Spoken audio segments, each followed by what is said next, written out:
Halo, selamat pagi para adik kami. Apa kabar? Semoga dalam keadaan sehat selalu dan tetap semangat. Anak adik kami, ini merupakan pertemuan kita yang pertama kelas 7 semester 1.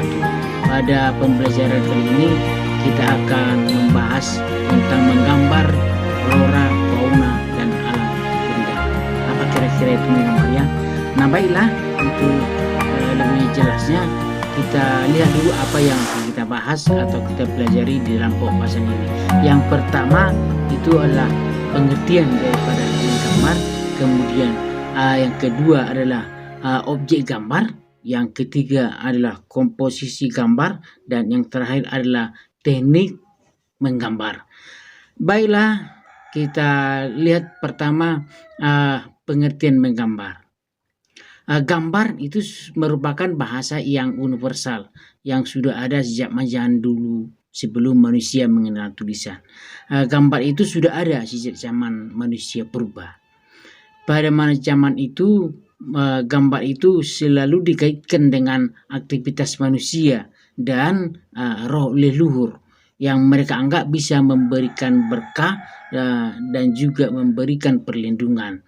Pada masa manusia purba itu gambar itu bukan hanya sekedar hubungan komunikasi dengan roh leluhur, tetapi juga mereka beranggapan bahwa dengan gambar itu bisa memberikan kekuatan dan motivasi untuk bisa bertahan hidup. Anak didik kami sekalian, menggambar itu tidak hanya melibatkan aktivitas fisik saja, tapi juga dengan aktivitas mental. Kalau aktivitas fisik itu berkaitan dengan kemampuan kita untuk menggunakan peralatan menggambar. Sedangkan di dalam mental yang di dalam itu adalah cipta, karsa, dan daya cipta kita dalam memenuhi kebutuhan hidup daripada manusia. Dari situ bisa kita simpulkan bahwa menggambar itu merupakan salah satu sarana untuk mengekspresikan diri. Nah, itu mengekspresikan diri. Itulah pengertian daripada menggambar. Kemudian kita lanjutkan dengan objek gambar. Objek gambar diartikan sebagai sesuatu yang kita gambarkan. Itulah objek gambar. Jadi biasanya menggambar itu selalu dikaitkan dengan imajinasi. Kalau kamu ingat masih di SD dulu, menggambar bunga, bisa kita gambarkan bunga, tapi bunganya nggak tahu gambar apa. Pokoknya bunga lah. Nah, jadi itu adalah merupakan imajinasi. Jadi tidak selamanya kita menggambar dengan imajinasi. Maka perlu ada objek gambar. Alam kita ini merupakan objek gambar. Di sana ada flora, ada fauna, dan alam benda yang tidak habis-habis kita gambarkan. Nah, itulah objek gambar. Jadi yang kedua objek gambar tadi, flora, fauna, keindahannya, keunikannya, itulah yang mau kita gambarkan di dalam objek gambar. Yang ketiga, komposisi. Komposisi itu adalah susunan. Jadi pemahaman kita bahwa komposisi itu adalah bagaimana kita meletakkan objek-objek yang kita gambarkan. Itu adalah komposisi. Komposisi itu ada dua bagian secara umum, satu yang simetris dan satu lagi yang asimetris. Jadi yang simetris, bagian kanan dan bagian kiri bisa itu sama atau mirip, dikatakanlah yang simetris. Sedangkan yang asimetris, bagian A sebelah kiri dan bagian B sebelah kanan itu tidak sama. Tapi asimetris dan asimetris itu sama-sama mempunyai keseimbangan yang sama walaupun bendanya berbeda-beda. Nah, kemudian bisa kita kembangkan kalau kita lihat dari meletakkan objek-objek tersebut, maka ada yang dikatakan dengan komposisi diagonal. Kita masih ingat dulu apa itu garis diagonal di matematika. Kemudian ada komposisi terpusat, dan yang terakhir komposisi horizontal. Nah itulah, jadi itulah komposisi. Pemahaman kita dengan komposisi itu sangat penting di dalam meletakkan objek-objek yang mau kita gambarkan. Itu akan membimbing kita, mengarahkan kita kepada objek itu yang menarik untuk digambar dan untuk dilihat. Itulah yang dikatakan dengan di bagian komposisi. Selanjutnya menggambar, teknik menggambar. Teknik menggambar itu diartikan sebagai cara kita menggambar. Cara kita menggambar itu berbeda-beda, tidak selalu sama. Yang perlu kita ingat di dalam latihan menggambar, kita biasakan pertama sekali membentuk atau membuat sketsa, itu gambar secara menyeluruh. Nah, atau gambar dasar, bentuk dasarnya. Itu yang dikatakan dengan sketsa. Namun demikian, ada beberapa hal yang mau kita perhatikan saat kita mau menggambar. Yang pertama, itu mengetahui bentuk dasar daripada objek yang kita gambarkan. Nah, yang kedua, itu mengetahui bagian-bagian dari objek gambar yang kita mau gambarkan. Yang ketiga, menyusun atau menyambung objek-objek gambar tersebut sehingga menjadi satu rangkaian atau menjadi satu bentuk yang utuh. Lalu yang keempat, memberikan dimensi atau mewujudkan dimensi dari mengarsir dilihat dari terang gelapnya dengan atau menggunakan warna. Dan yang kelima adalah memberikan kesan untuk latar belakang. Nah, ada 5 tahapan yang mau kita pahami di dalam menggambar. Nah, anak didik kami sekalian, selanjutnya kita akan coba berlatih menggambar. Kami harapkan jangan terus malu atau terus kesal apabila gambarnya kurang baik. Itu masih tahap pertama, karena di dalam menciptakan gambar yang bagus itu memerlukan latihan yang banyak. Baiklah beserta anak didik, yang pertama kita akan menggambar flora. Flora itu atau tumbuhan. Ada tumbuhan besar, kecil, ada bunga dan sebagainya. Bunga itu bermacam-macam dan bermacam-macam juga bentuknya. Misalnya bunga kamboja dengan bunga mawar juga berbeda. Maka kita coba dulu yang pertama bagaimana cara menggambar bunga kamboja. Yang pertama, bunga itu kita buat bentuk dasarnya adalah bulat.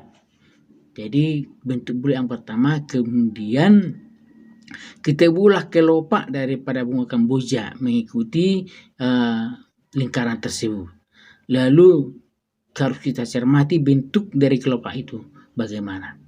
Lalu yang ketiga, mewarnai kelopak yang sudah kita buatkan sehingga menyerupai atau hampir mirip atau bisa katakan sama dengan gambar aslinya. Itu menggambar bunga kamboja. Lalu bagaimana dengan menggambar bunga mawar? Sama-sama bunga tapi berbeda cara penggambarannya. Di dalam menggambar bunga mawar, kita ingat bunga mawar itu bagaimana bentuk dasarnya. Kalau bunga kamboja tadi bentuk lingkaran, lalu kita lihat ke kelopaknya, kelopak bunga. Di dalam bunga mawar juga kita menggunakan lingkaran, tapi yang mau kita lihat harus kita pahami lapisan-lapisan daripada bunga mawar tersebut. Lalu kita lihat di mana batangnya, pertemuan batangnya menjadi pusat dari perhatian untuk menentukan pusat lingkaran daripada lipatan-lipatan bunga tersebut. Maka yang pertama yang kita buatkan di dalam menggambar bunga mawar adalah membuat objek secara garis besar. Lalu garis besar. Yang kedua, gambarkan kelopak dengan cermat sesuai dengan arah melingkar bunga. Lalu yang ketiga, tentukan titik pusat. Itu titik pusat bunga dan tepat batang yang bertemu dengan kelopak. Lalu yang terakhir, mewarnai atau mengarsir. Jadi ada 4 tingkatan. Anak didik kami sekalian, kita lanjut dengan menggambar fauna. Fauna itu atau hewan. Hewan bermacam-macam, ada hewan besar, ada hewan kecil, ada hewan yang di darat, dan ada hewan yang di air. Ada juga ya ada, yaitu burung. Nah, baik berbicara dengan burung sejenis unggas itu misalnya ayam, bebek, dan burung itu mempunyai kesamaan atau bentuk dasarnya adalah sama, yaitu bentuk oval atau bisa langsung kita ke arahnya, yaitu bentuk telur. Jadi di dalam menggambar itik, menggambar ayam, menggambar burung itu kita dasarkan kepada telurnya. Nah, yang pertama kita buatkan adalah gambar oval atau gambar yang berbentuk telur. Lalu yang kedua kita berikan gambar kerusut untuk leher, kepala, dan untuk ekor. Lalu garis itu kita perhalus sehingga lebih indah dan kita berikan arsiran atau warna untuk menunjukkan bentuk 3 dimensinya. Lalu yang terakhir menggambar alam benda. Alam benda biasanya disebut dengan menggambar bentuk. Bentuk ini di alam ini ada 2 macam, yang dibuat manusia dengan yang sudah tercipta sesuai dengan alam tersebut. Secara umum ada bentuk-bentuk alam itu, ada bentuk silindris, ada bentuk kubus, ada bentuk tidak beraturan. Nah, ini bentuk dasar daripada alam benda tersebut. Anak didik kami sekalian, untuk menggambar bentuk maka ada yang harus kita perhatikan. Di samping bentuk dasarnya, yang harus kita perhatikan itu adalah satu proporsi. Proporsi itu perbandingan tinggi dan lebar. Kemudian perbandingan bagian per bagian daripada objek gambar yang mau kita gambarkan. Yang kedua, komposisi dalam meletakkan benda. Komposisi dalam meletakkan benda yang dimaksud itu ukuran atau letak benda itu supaya menarik untuk dilihat dan menarik untuk digambarkan. Yang ketiga, cahaya. Cahaya harus bisa kita tentukan apakah dari sebelah kiri, sebelah kanan, atau dari depan. Itu harus kita bisa tentukan. Kenapa? Karena cahaya itu akan menentukan bayangan daripada objek gambar dan juga mewujudkan dimensi daripada gambar tersebut. Di mana objek yang kena sinar cahaya itu akan lebih terang daripada yang tidak kena oleh cahaya. Sampai itu juga objek gambar yang kena cahaya akan menimbulkan bayangan daripada objek tersebut. Itulah para anak kami dalam menggambar. Kemudian dalam menggambar alam benda ini bisa kita contohkan dengan menggambar piring dan cangkir di atas piring tersebut. Yang pertama kita lihat dulu bentuk dasar daripada piring dan cangkir itu adalah bentuk silindris atau lingkaran. Nah, kemudian kita buatlah berapa bagian daripada piring itu berbentuk lingkaran, kemudian cangkir juga berapa bagian berbentuk lingkaran, kemudian langkah keduanya menggabungkan daripada bentuk tersebut sehingga terciptalah gambar piring dan gambar cangkir. Lalu yang terakhir mengarsir atau mewarnai gambar tersebut sehingga hasilnya seolah-olah cangkir dan piring itu berwujud 3 dimensi. Itulah anak-adik kami sekalian di dalam teknik-teknik menggambar. Kemudian kita selanjutnya adalah di dalam menggambar itu tentu ada yang harus kita tahu, alat dan media. Di mana kita gambarkan?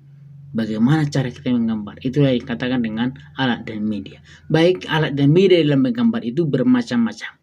Ada pensil warna, ada krayon, ada ballpoint, kemudian ada kertas gambar atau media. Baiklah, yang pertama kita lihat pensil. Pensil ini ada 2 macam. Satu pensil H, satu pensil B. Jangan digabung. Kalau digabung itu bahaya. Yang pensil H sifatnya itu adalah keras dan pensil B itu sifatnya lembek atau lunak. Pensil H dan pensil B ini mempunyai nomor. Diberi nomor yaitu 1, nomor 2, nomor 3, seterusnya. Kesimpulannya, kalau pensil H makin banyak nomornya, maka pensilnya makin keras. Jadi ini cocok untuk dipakai membuat garis. Sedangkan pensil B makin tinggi nomornya, berarti makin lembek, makin tebal, dan makin hitam. Ini yang digunakan banyak di dalam menggambar. Namun keduanya ini dibutuhkan di dalam menggambar. Kemudian pensil warna. Pensil warna itu banyak dijual di tempat-tempat alat-alat tulis. Ada bermacam-macam atau bervariasi warna, sekitar 12 biasanya, itu 12 warna.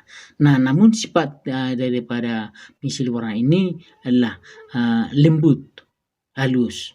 Nah, itu adalah pensil warna. Yang kemudian berikutnya krayon. Krayon ini ada dua macam. Ada krayon pensil dan ada krayon batangan.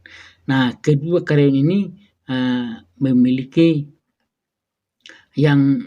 sifat yang lunak. Yang lunak itu berarti sedikit dia memiliki minyak. Jadi bisa digunakan atau dioles dengan memakai tangan. Itulah krayon. Lalu berikutnya ada pulpen atau ballpoint. Pulpen secara umum digunakan untuk menulis, tapi pulpen itu juga bisa digunakan untuk menggambar. Itu dengan cara menggunakan dengan arsiran. Arsiran itu memiliki karakter yang kuat. Itu ballpoint. Dan yang terakhir media atau kertas, media gambar atau kertas. Kertas itu yang biasa digunakan ada 3 macam, yaitu yang putih, yang abu-abu, dan yang coklat. Itu adalah warna yang netral. Maksudnya yang netral bisa digunakan dengan warna yang bisa mengikat kepada pewarnaan daripada alat yang kita gunakan. Kecuali dia itu krayon. Kalau krayon itu lebih condong atau lebih baik menggunakan media kertas yang agak kasar permukaannya seperti karton. Nah, itulah para adik kami pembelajaran kita tentang menggambar. Saya harap kalian bisa menjawab pertanyaan di dalam kompetensi uji kompetensi, dan yang paling penting kamu bisa mewujudkan atau menggambar salah satu dari bentuk flora, fauna, ataupun alam benda. Jadi di samping tugas yang ada di dalam pertama tadi tugas di dalam kompetensi, yaitu nomor 1 itu mengenai nomor 1 apa yang dimaksud dengan komposisi. Apa yang dimaksud dengan komposisi pada seni rupa. Yang kedua, mengapa komposisi itu sangat penting di dalam menggambar atau di dalam melukis. Itu adalah uji kompetensi pengetahuan. Sedangkan uji kompetensi keterampilan yaitu buatlah gambar komposisi dengan 5 macam. Jadi membuat gambar komposisi dengan 5 macam. Yang pertama, mewujudkan komposisi asimetris, mewujudkan komposisi asimetris, mewujudkan komposisi diagonal, mewujudkan komposisi terpusat, dan begitu selanjutnya. Demikianlah para adik kami pembelajaran kita untuk hari ini. Sampai ketemu kembali di pembelajaran bab kedua. Tetap semangat dan selalu bekerja. Kerjakan tugasmu, setiap ada pertemuan harap diikuti dengan baik. Terima kasih dan salam Horas. Sehat selalu.